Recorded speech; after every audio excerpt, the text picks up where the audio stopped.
किसी गांव में एक अमीर व्यक्ति था। चालाकी और हाजिरी जवाब में उसका जवाब नहीं था।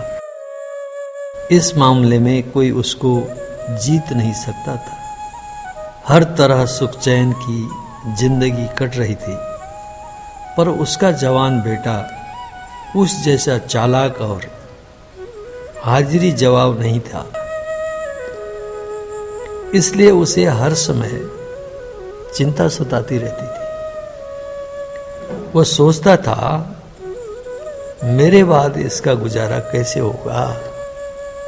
एक दिन उसने अपने बेटे को 100 भेड़ें सौंपते हुए कहा, इन भेड़ों को शहर ले जाओ और इन पर गेहूं से भरे 100 बोरे लाद कर ले आओ।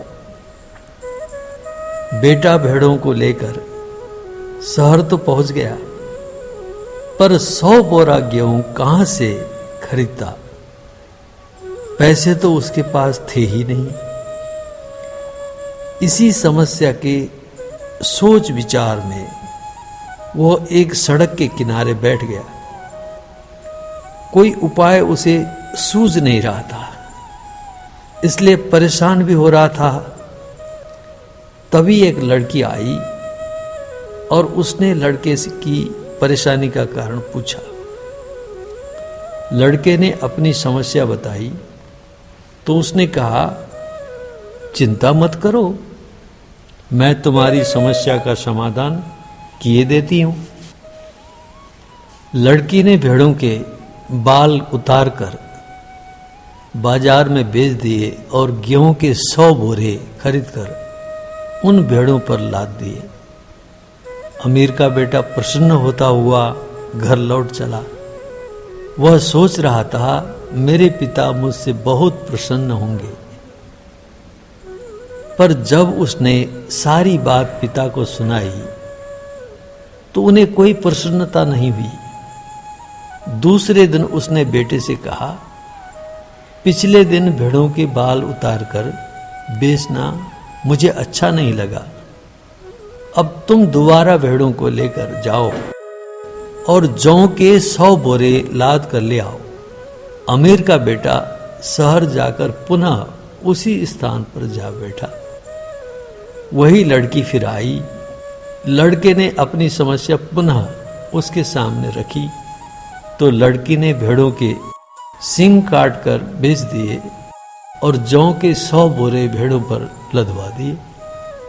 भेड़े और जौ के 100 बोरे पिता को सौंपकर उसने पूरी बात बयान कर दी। अमीर ने सोचा, मेरी सारी चालाकी पछड़ रही है। अतः उसने अपने बेटे से कहा, उस लड़की से कहो कि वह राख की 4 गज लंबी रस्सी बनाकर दे। बेटा उस लड़की के पास गया और पिता की बात उससे कह दी। लड़की बोली, उनसे कहो कि मैं राख की रस्सी बना तो दूंगी, पर वह उन्हें अपने गले में पहननी होगी। अमीर को जब यह बात कही गई तो उसने सोचा, ऐसी रस्सी बन ही नहीं सकती, इसलिए उसने यह शर्त स्वीकार कर ली। अगले दिन लड़की ने 4 गज की रस्सी मंगवाकर एक पत्थर की शिला पर रखी और जला दी। रस्सी जलाकर के राख हो गई, पर रस्सी का आकार ज्यों का त्यों रहा।